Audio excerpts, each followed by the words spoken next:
How to Stop Worrying and Start Living by Dale Carnegie. I've been worried about anything all through my life, but now it's extremely rare for me to worry. And even when I do, it would only last for a few seconds or so, for me to learn that I'm already worrying and control myself not to continue. Since I've practiced doing this, my life has changed for the best. So if you wish to stop worrying and stressing about every little detail in life, you are in the right video. I know it's tiresome to be in the same situation every day, endless thoughts of worries inside our heads till you reach the point of breaking down, to literally destroy all of your insides. So to avoid all these, you must start to live life without all of these crap. To live life, you must apply these points I got from the book. Our first key point is ask yourself, what's the worst thing that can happen? Back then when I was still studying, I always thought to myself, what if I fail my exams?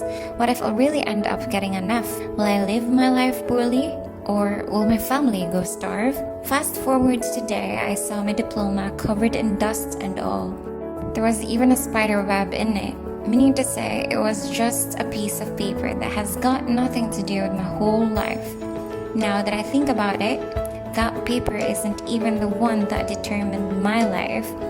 So the things you were worried often about before didn't even amount to anything, because that piece of paper you were once worried about is just what it literally is, a piece of paper. Realize that in reality, the thing that can happen is not really the worst.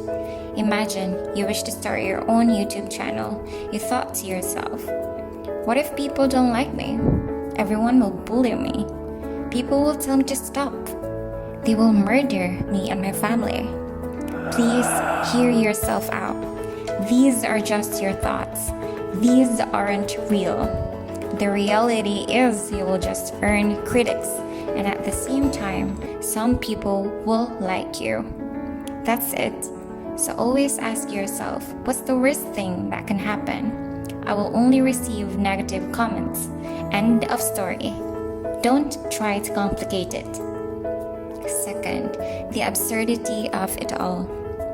There's a person who's worried about all of the things in life until he reached the point that he was about to die. He sat and thought, what was I worried about back at home? Those are ridiculous stuff which made me forget how wonderful life really is. If only I didn't worry too much, my life must have been a lot better.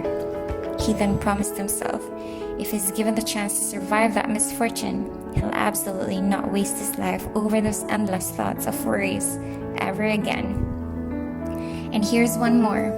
There are other people who don't have eyes to begin with. How unfortunate that is for them, not having the chance to see all the good things in life. And then you, my friend, can see everything life has to offer. Yet you are worried about all of the little details you're discontented with. Know how absurd that is? You are so blessed, for Christ's sake. Now war has ended, we have freedom, we have choices. So please, know the absurdity of the things you are worried about. Third, stay busy. Get busy with what you're passionate about. Take dance classes, learn some new languages, have that long-awaited weekend day with your boyfriend, and etc. Because when you do these things, you only focus on that.